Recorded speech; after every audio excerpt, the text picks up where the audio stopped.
Pessoal, sejam muito bem-vindos à nossa aula de Laboratório de Circuitos Eletroeletrônicos. Nessa aula a gente vai tratar do tema Elementos de Circuitos Elétricos, onde a gente vai abordar o seguinte conteúdo. A gente vai falar sobre o que é um circuito e para que ele serve. Vamos falar no item 2 sobre a definição de elementos de circuitos. No item 3 a gente vai falar sobre o que são condutores elétricos e como é feita essa condução de energia. E no item 4 a gente vai falar das fontes de tensão. Então, para começar, eu queria falar sobre essa definição de circuito. O que é um circuito? Então, o circuito é a ligação ou a interconexão de alguns elementos, formando um caminho fechado para a corrente elétrica passar. Então, essa corrente ela vai vir da fonte até a carga elétrica, que é o elemento ou o equipamento que vai consumir potência elétrica e vai usar, vai fazer com que nós possamos utilizar essa potência elétrica, essa energia elétrica, para algo útil no nosso dia a dia, nas nossas atividades. Então, essa é a função do circuito, aproveitar a capacidade da fonte, no caso, a fonte de energia elétrica, uma fonte que a gente vai chamar de fonte de tensão, para aproveitar essa capacidade dessa fonte de fornecer energia elétrica e muitas vezes converter essa energia, em algum outro tipo de energia, por exemplo, no caso do circuito de um chuveiro elétrico. Então, aqui no chuveiro, que é um circuito conhecido de vocês, a gente tem o equipamento que está consumindo potência, que é o chuveiro, que tem, então, uma resistência, um elemento resistivo ali no seu interior. Então, o que é o circuito do chuveiro? Ele é constituído de uma fonte, no caso aqui a fonte é uma fonte de corrente alternada, que é a tomada da nossa casa, que o chuveiro ele não é ligado bem numa tomada, mas é uma espécie de tomada.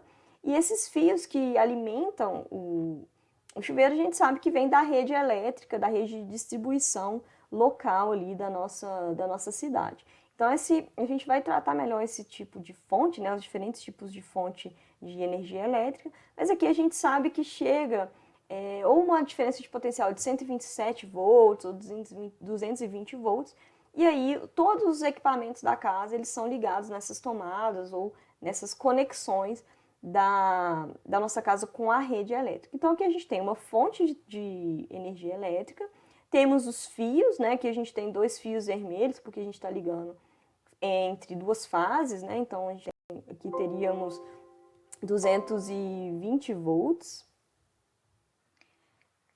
Então, temos a fonte, os condutores e a nossa carga elétrica, que é o chuveiro que possui uma resistência elétrica. Então, a gente voltando aqui, a gente vai destacar isso, que o circuito ele tem que ter pelo menos 4 partes. Uma fonte de força eletromotriz ou fonte de tensão, condutores, uma carga e instrumentos de controle. Instrumentos de controle podem ser chaves aqui no caso do nosso circuito do chuveiro, chaves eletromagnéticas, Mas a gente pode ter chaves do tipo chaves eletrônicas ou semicondutoras, como a gente vai ver também. Aqui a gente tem o disjuntor termomagnético, que é muito comum nas residências, E então a gente aciona, fecha ou abre o circuito, liga ou desliga o equipamento através desses elementos de controle. Então tem fonte, temos o elemento de controle, temos os fios e temos a carga elétrica aqui também. Vou mostrar um outro exemplo de circuito, que é o circuito de um dimmer. O dimmer, eu não sei se vocês conhecem, mas é um equipamento que serve para a gente controlar a intensidade luminosa de uma lâmpada. Em vez de ter um interruptor que só liga e desliga, aqui esse circuitinho ele faz o controle do brilho da luz. Ele é muito comum em circuitos de quartos de bebê, onde a gente precisa ter uma regulagem ali da intensidade luminosa. Então, o que esse circuito tem? Ele tem aqui onde os terminais onde a gente liga na fonte do tipo de corrente alternada, que é a fonte de uma tomada, ou a fonte do circuito da nossa casa, o circuito de iluminação. Então, aqui chega a diferença de potencial, os terminais da fonte chegam aqui. A gente tem aqui elementos de controle, uma chave para ligar e desligar o circuito. Poderia também ser o disjuntor do circuito de iluminação. E a gente tem aqui a interconexão, né, de alguns elementos. A gente tem resistores, capacitores, temos um diac e um triac, que são chaves semicondutoras. Vocês vão estudar no decorrer do curso, principalmente no curso de eletrônica. E aí, a ligação desses elementos, do jeito que eles estão aqui, permite que o controle da luminosidade seja feito. Né? Então, aqui é como se esse circuito ele trabalha como se ele ligasse e desligasse a lâmpada em intervalos muito, muito curtos de tempo. A gente não enxerga ela ligando e acendendo e apagando, mas a gente enxerga uma diferença no brilho da luz da lâmpada, né? Então, é um controle feito por chaves eletrônicas e outros elementos da luminosidade aqui da nossa lâmpada. Então, é mais um exemplo de circuito. Aqui, o próximo circuito também tem a função de controle, só que agora a gente vai controlar a velocidade de um motorzinho, um motor CC, aqueles pequenininhos também que vocês já devem ter vistos, são muito usados em aplicações de eletrônica, então o pessoal que vai fazer eletrônica, ou mesmo automação, robótica. Então, se a gente quer controlar a velocidade desse motor, que é alimentado em corrente contínua, esse circuito aqui ele pode ser utilizado.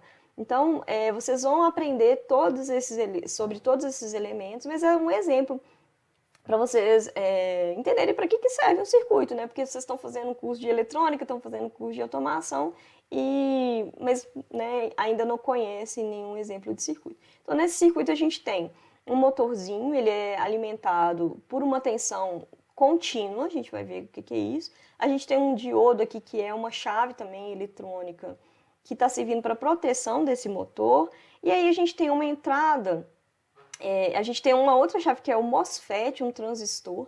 E o que esse circuito ele faz? Ele recebe uma fonte de onda, de tensão, de formato quadrado, né? Uma fonte que a gente chama de PWM. Então, é como se essa onda aqui, esse sinal, ele fosse hora ligado, hora desligado, hora 1, hora 0. Então, quando a gente entra com esse sinal PWM aqui, que é gerado pelo Arduino, que vocês também vão conhecer, a gente liga e desliga essa chave que está ligando o motor à sua alimentação. Então, é parecido com aquele circuito anterior da lâmpada. É como se a gente ligasse e desligasse o motor várias vezes, e aí a tensão média que ele enxerga é uma tensão diferente dessa aqui da fonte. E com isso a gente consegue fazer o controle de velocidade.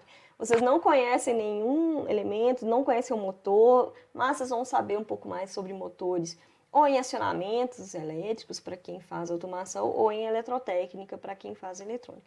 Então é só para a gente ter uma ideia, né, do que a gente vai fazer aqui nesse curso e por que é tão necessário que nós conheçamos bem os elementos básicos, saibamos calcular os parâmetros e as grandezas de um circuito, para que a gente possa lidar com esses circuitos mais complexos mais à frente. Então, para fazer uma definição correta do que é um elemento de circuito, né, a gente tem esses elementos, na nossa representação do circuito elétrico, esse elemento é definido como uma região no espaço que é adentrada por duas pontas. Então, duas pontas de condutores de comprimento finito. Então, as extremidades das pontas de condutores são chamadas terminais. Então, ele tem dois terminais. Então, normalmente, por um terminal vai entrar a corrente elétrica, pelo outro terminal desse elemento vai sair a corrente. E aí a gente vai ter elementos que fornecem potência elétrica, como as fontes, e temos elementos também que consomem potência, como os resistores, capacitores, indutores, e que alguns elementos, inclusive, têm a capacidade de armazenar energia, como o capacitor e o indutor. Então, é só para a gente ter uma ideia do que é um elemento no nosso desenho, no nosso esquemático de um circuito, tá? Então, ele sempre vai ter dois pontos aqui, duas pontas que a gente vai chamar de terminais, ok? Então, esse aqui é um elemento genérico. Eu coloquei aqui alguns exemplos de elementos típicos. Na nossa disciplina, a gente vai trabalhar basicamente com o elemento resistor e com as fontes de tensão, ok? Bom, no item 3, então, a gente vai falar sobre os condutores elétricos. Então, eu coloquei aqui o desenho, né, de um condutor da forma que ele vai aparecer no nosso esquemático, no nosso desenho do circuito, né? A representação que a gente faz de um circuito. Então, o que é um condutor? Ele é um fio. Ele é um fio de elemento metálico, né? Esse elemento metálico, ele tem a característica de ter uma resistência à passagem da corrente considerada nula, então é uma resistência bem baixinha, né? Então, a gente, para termos práticos, considera. Na verdade, né, na teoria a gente considera que isso é nulo, é a resistência zero. E aí ele vai aparecer no nosso esquemático como uma linha, né, como se fosse um fio mesmo. Então, a gente vai entender um pouquinho agora o que caracteriza esse elemento como um bom condutor de eletricidade. O que é preciso para que um elemento seja um bom condutor ou um mau condutor de eletricidade. Então, a gente sabe que os metais eles são bons condutores de eletricidade. Mas por que isso acontece? Então, é o que eu queria mostrar um pouquinho aqui para vocês. Então, para contar essa historinha, eu vou lembrar com vocês sobre a estrutura atômica, a estrutura da matéria, que é baseada aqui na composição dos átomos. Então, eu peguei aqui um átomo de cobre, e nesse átomo de cobre a gente tem aqui o núcleo, que é composto pelos prótons, e temos também os elétrons que compõem a nuvem eletrônica desse átomo, que a gente sabe, né, que para todos os elementos a gente tem o mesmo número de prótons e o mesmo número de elétrons, então são elementos eletricamente neutros, né? E aí, o que acontece? Na química, a gente estuda que todos os elementos eles procuram estabilidade eletrônica. Então, para que eles tenham estabilidade eletrônica, eles têm que ter na última órbita aqui, na camada que a gente chama de camada de valência, que no caso do cobre é essa camada aqui com somente um elétron. Então, para haver estabilidade eletrônica, o átomo ele tem que ter 8 elétrons na camada de valência. Então, se ele não tem 8 elétrons, ele tem que ou ganhar ou perder elétrons. No caso dos elementos, que é o caso dos metais, que possuem 3, 2 ou 1 elétron na camada de valência, eles têm a tendência de perder elétrons para que possa haver, então, essa estabilidade eletrônica. Então, é mais fácil que eles percam elétrons do que eles ganhem elétrons. Então, num componente, num metal, né, numa ligação metálica, o que acontece com esse átomo? Então, a gente vai pegar o exemplo aqui do cobre. Quando ele está ligado numa rede metálica, né, ligado com outros átomos de cobre, esse elétron que ele tem a tendência de se desprender dessa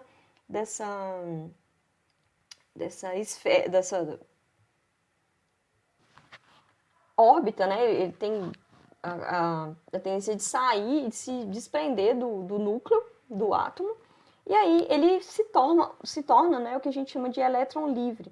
Então, aqui nessa foto a gente tem uma ilustração de vários átomos de cobre que perderam, entre aspas, os seus elétrons. Então, os seus elétrons que saem da camada de valência, eles começam a circular entre os outros átomos de cobre. Então, o átomo de cobre ele é representado por um mais, porque ele se torna um íon positivo, ele perde uma carga negativa, né? Então a gente vai lembrar que o próton tem carga positiva e o elétron tem carga negativa.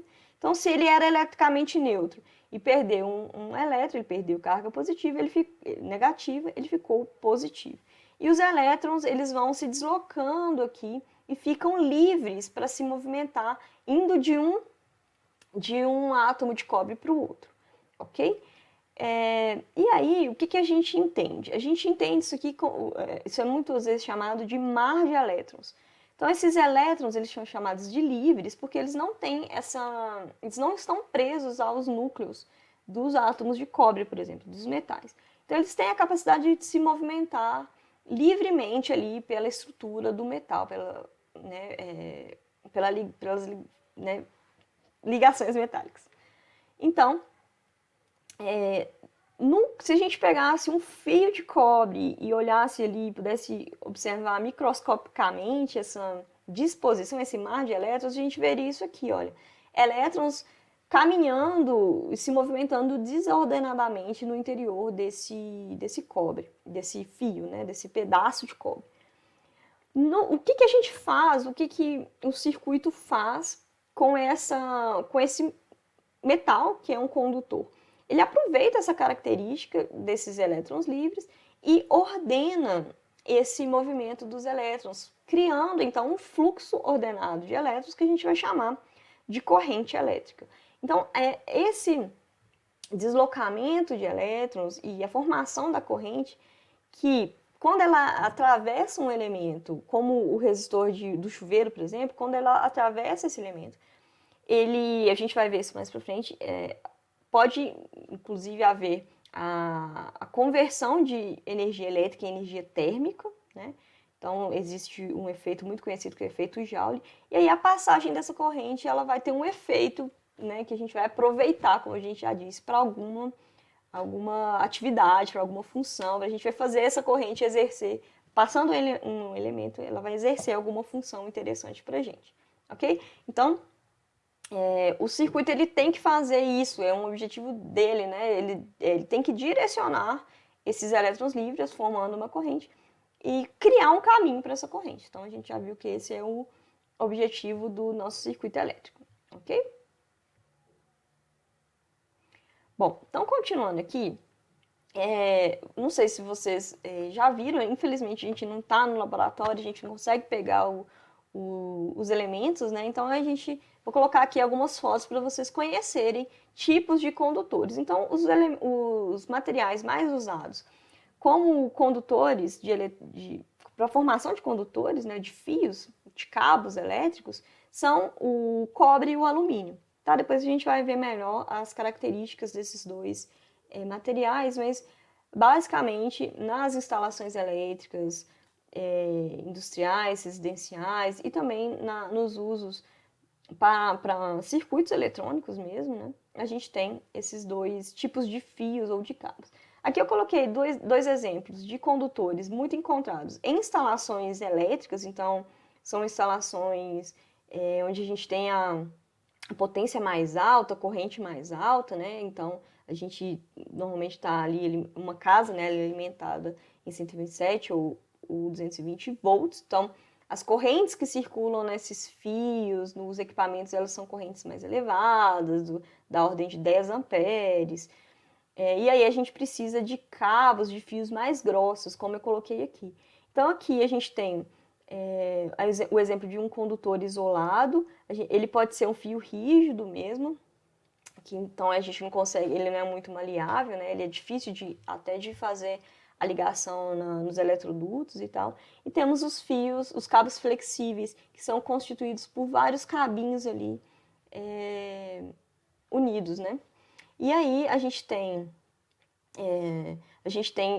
essa capa aqui, que ela pode ser, nesse caso aqui, ele é uma capa de material isolante, então ela impede que a corrente saia ali do fio, que encoste acidentalmente em algum outro elemento do circuito. E a gente tem aqui exemplo de cabos multipolares. Então aqui, no cabo multipolar, a gente tem, então, dentro da mesma cobertura, que essa cobertura externa aqui é uma cobertura para proteção mecânica, ela não é isolante. Então, dentro dessa mesma cobertura, a gente tem vários cabinhos, cada um com sua cobertura isolante, ok? Então, aqui a gente tem um exemplo com 2 condutores, 3 condutores. Isso é para instalações de potência mais elevada. Para usos em circuitos de eletrônica, a gente tem muito comum encontrar esses cabinhos, esses fiozinhos mais finos, que agora eles são comercializados com essa cara. Então eles podem ser do tipo macho-macho, macho-fêmea. E aí a gente tem um macho-fêmea que ele tem uma pontinha e tem uma entrada do outro lado. E aí a gente pode usar nas nossas protoboards, que são placas de protótipo, né, que a gente vai conhecer também mais pra frente. Tá? Mas é só para vocês verem a cara dos tipos de fio, né, que a gente pode encontrar por aí nas nossas aplicações, ok? Bom, e aí, por fim, aqui na nossa aula, a gente vai falar das fontes de tensão. Então, as fontes de tensão são as nossas fontes de energia elétrica. Então, como que elas funcionam? Então, elas são responsáveis, como está aqui no nosso slide, por criar um campo elétrico que vai deslocar aqueles elétrons livres que nós vimos dos condutores através do circuito, formando o que a gente chama de corrente elétrica. Então, o campo elétrico, ele é formado no interior da fonte. E aí ele cria, né, um terminal positivo e um terminal negativo. E aí a gente tem entre esses terminais o que a gente chama de diferença de potencial elétrico. Então, a medida dessa diferença de potencial é a característica da nossa principal, né, da nossa fonte de tensão. E essa medida ela é dada através da unidade volt. Então, como a gente vai ver mais para frente, vai ficar mais claro, não se preocupem, esse valor, né, de tensão, 10 volts, 20 volts, 1,5 volt, né, como a gente tem aí nas pilhas, enfim, indica a capacidade que essa fonte tem de realizar trabalho ao deslocar aqueles elétrons livres que estão no fio condutor. Então, é interessante a gente perceber que não é a fonte que fornece elétrons para o circuito. A fonte, ela só tem a função, de empurrar os elétrons ou deslocar ordenadamente os elétrons que já estão nos condutores. Então, coloquei um circuitinho aqui para a gente entender.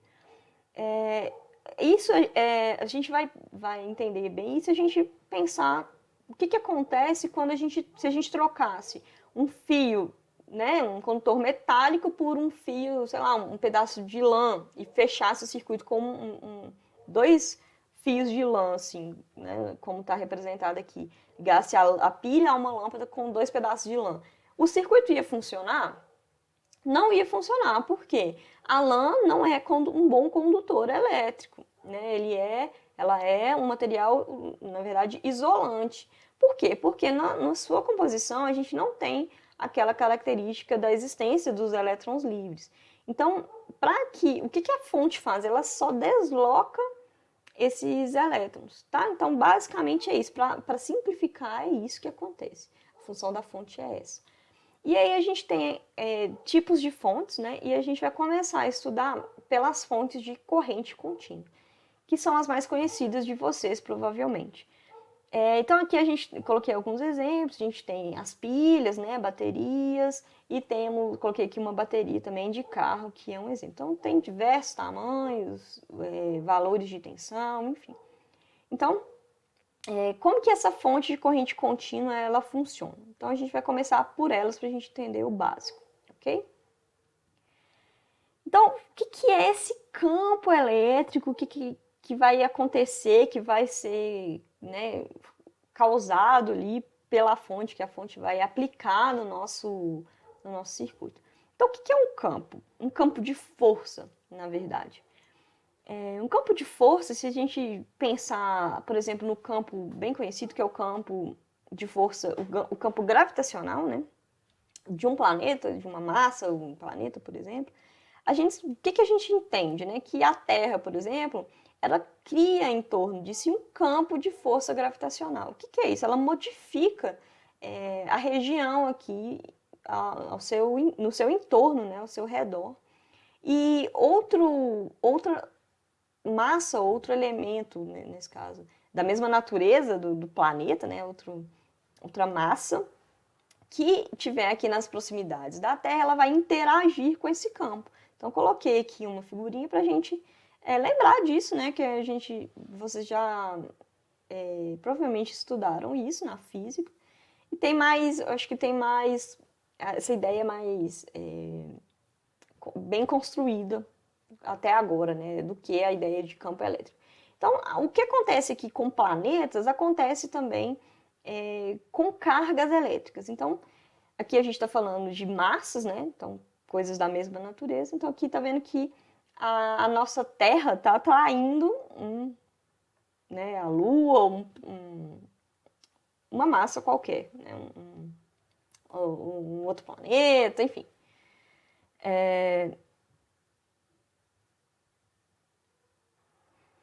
Não a Terra, né? Atrair outro planeta, mas enfim. O Sol pode atrair os planetas, as massas, elas interagem aí entre si. O que é o campo elétrico? Então, o campo elétrico ele é causado também por uma carga elétrica. Então, o que uma carga elétrica sozinha, isolada, ela faz? Ela modifica também o, o, o seu entorno, né? Ela cria ali um campo de força elétrica ao seu redor. Então, as cargas positivas, elas criam um campo que é representado por essas setinhas que saem das cargas positivas, e a carga negativa, isolada, ela cria um campo que tem as setinhas de campo elétrico entrando, e elas são, né, radiais, esse campo de força ele é radial, assim como a gente pode entender no caso da Terra aqui. Então, se a gente colocasse uma carga de prova aqui, uma carguinha, por exemplo, positiva aqui no campo criado pela carga positiva, o que que faria? A gente sabe que positivo com positivo, né, se repele. Positivo com negativo se atraem, né? Então, se a gente colocasse uma carguinha pequena aqui, negativa, ela ia ser puxada em direção à carga positiva que está criando o campo. Então, isso é só para a gente ter uma ideia do que é essa formação de campo. Então, estão sendo criadas ali forças de atração e repulsão, dependendo do tipo de carga que a gente colocar ali juntas, interagindo, ok?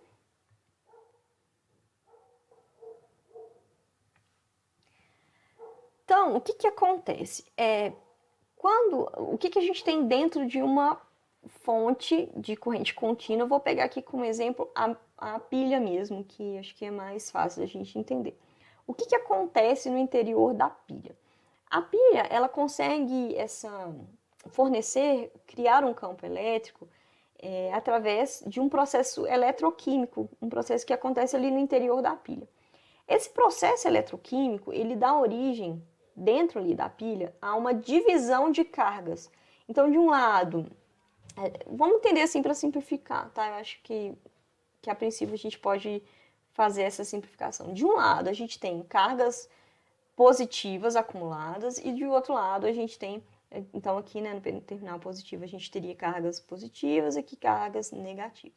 Então é como se a gente tivesse aqui um tanto de carga positiva que eu estou representando por esse mais e cargas negativas que eu estou representando por esse menos.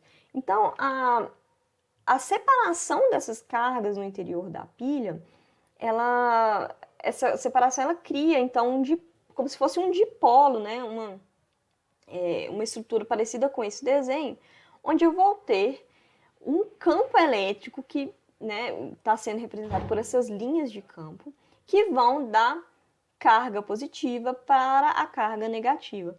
Então, eu estou criando aqui linhas de campo que, dependendo da carga que estiver interagindo com esse campo, ela vai ser atraída ou repelida de acordo com a sua carga, né, positiva ou negativa.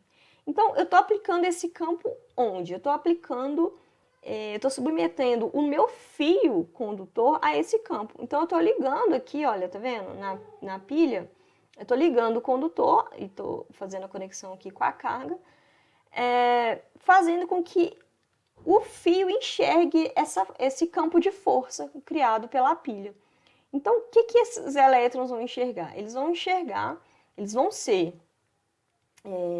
respeitar, né, esse fluxo, essa direção da força elétrica, né, e vão ser repelidos pelo terminal positivo e atraídos pelo terminal negativo da fonte. Então lembra aqui do nosso material condutor, né, esse esquema que a gente já tinha visto. Então eu estou lá com os elétrons livres viajando no metal, e aí de repente eles enxergam um campo de força. E aí eles vão ser deslocados a partir desse campo de força, por causa desse campo de força. E aí eles vão seguir essa direção que a gente já mostrou. E obrigatoriamente, como a gente formou um circuito fechado, eles vão ter que passar, eles vão se deslocar aqui, passando então através do nosso elemento que está consumindo potência elétrica, que no caso aqui é uma lâmpada, que tem uma resistência elétrica, que depois a gente vai discutir o que acontece ali, que a lâmpada acende. Okay? Então, é só para mostrar a função da fonte. A função, então, resumindo, de alguma maneira, por algum processo, que a gente vai ver que existem alguns processos, criar um campo ali de força que vai deslocar os elétrons livres. É isso que acontece, ok? E aí a gente vai ter alguns tipos de fonte. Na fonte de corrente contínua, como é o caso da pilha, eu coloquei aqui, a força, a capacidade de deslocamento, né, a gente já falou isso, a tensão da fonte, ela quer dizer isso, indiretamente ela é uma medida dessa capacidade de deslocar os elétrons. Essa capacidade, esse valor, né, essa medida, ela é contínua. Então, se a gente medir a pilha ali, ficar um tempo, sei lá, 10 segundos medindo a pilha, a tensão que a gente vai medir, aqui eu coloquei o instrumento de medição, que é o voltímetro, né? O multímetro que tem um voltímetro. Então, o voltímetro ele mede tensão num elemento. E aqui, quando a fonte de tensão ela é contínua, o seu valor ele não muda com o decorrer do tempo. Então, eu posso ficar ali eternamente medindo, né? Claro, tem a vida útil da pilha, essa tensão vai caindo, enfim. Esse é outro esquema. Mas, né, se eu ficasse ali 10 segundos, 1 minuto, algumas horas medindo, a gente sempre mediria ali 1,5 volt, por exemplo. Ok? Então, essa capacidade, é como se fosse essa força mesmo, essa possibilidade de empurrar os elétrons, ela vai ser a mesma com o tempo. Não vai mudar com o tempo. Aqui eu coloquei o símbolo da fonte de tensão que vai aparecer nos nossos circuitos, nos nossos esquemáticos. E aí eu coloquei um gráfico genérico, olha. A intensidade aqui da fonte ela é sempre o valor V para qualquer instante de tempo. Então, é uma tensão contínua, ok? No tempo. Isso que quer dizer esses gráficos. Existem também as fontes de tensão alternada, como eu disse para vocês, que é o caso das fontes das instalações residenciais, a fonte da rede elétrica, né, que chega para a gente nas nossas casas, indústrias, no comércio.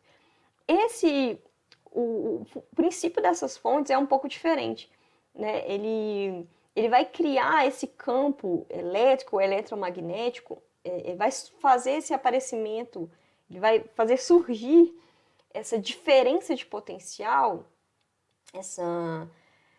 vou explicar um pouco melhor o que é o potencial mais para frente, mas essa tensão, essa diferença ali entre positivo e negativo, digamos assim, ela vai aparecer por outro princípio, que é o princípio da indução eletromagnética.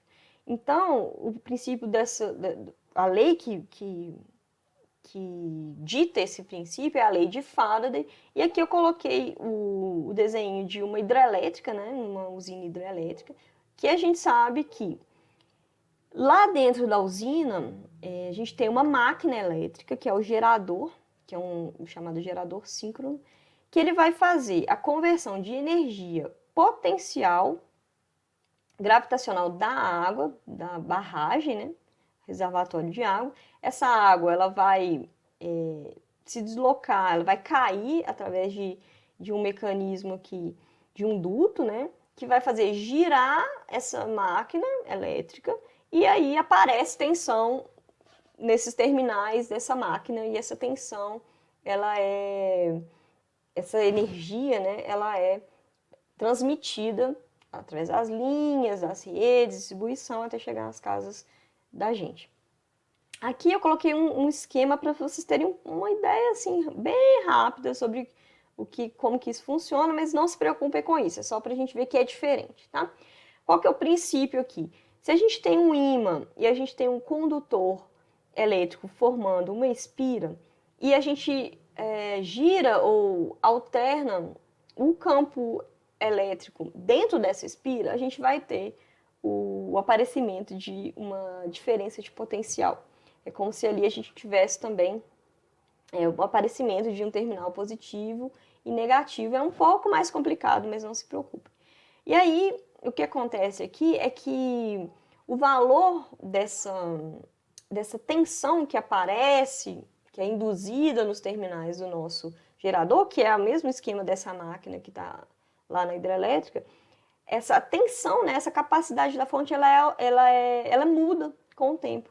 Então, uma hora é 0, depois é, sei lá, 5 volts, depois atinge o pico de 10 volts, depois abaixa e tal. E aí é outro mecanismo, a gente vai ver mais para frente, como estudar essa fonte de tensão alternada.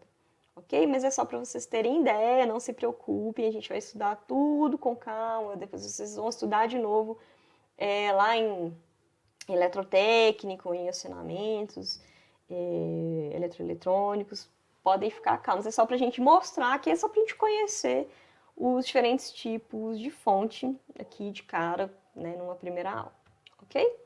E aí existem fontes que convertem essa tensão alternada em tensão contínua, ou corrente alternada em corrente contínua. E aí a gente usaria muito, né, esse tipo de fonte aqui, que são as fontes do laboratório. São fontes que são ligadas na tomada, né? Então a gente tem aqui alguns exemplos, eu coloquei, não apareceu aqui, mas, bom, esse cabo aqui conecta a nossa fonte a tomada, né? Aqui a gente tem uma bancada típica de laboratório, então a gente tem as tomadas aqui onde são conectados os equipamentos, e aí esse equipamento, que é a fonte, ele pega a tensão alternada e internamente, através de um circuito elétrico, ela vai converter essa tensão alternada em uma tensão contínua. E aqui, através desses cabos, vermelho e preto, a gente vai ter acesso ao terminal positivo e ao terminal negativo. É como se a gente criasse também ali, vamos entender assim, uma separação de cargas, um campo elétrico, e aí a gente vai ter o potencial positivo e o potencial negativo. A gente vai ver um pouco mais sobre potencial nas próximas aulas também. Ok? E aí a gente liga como a gente liga uma pilha mesmo. Normalmente, como padrão, né, a gente utiliza o cabo vermelho para o terminal positivo e o cabo preto para o terminal negativo, para identificar melhor os nossos circuitos. Ok? Bom, então é isso. Essa foi a nossa primeira aula, bem introdutória mesmo, para vocês terem uma ideia do que a gente vai estudar. E nas próximas aulas a gente continua com o tema circuitos elétricos, elementos de circuitos, grandezas elétricas, para dar sequência ao nosso estudo. Então, muito obrigada e até a próxima aula.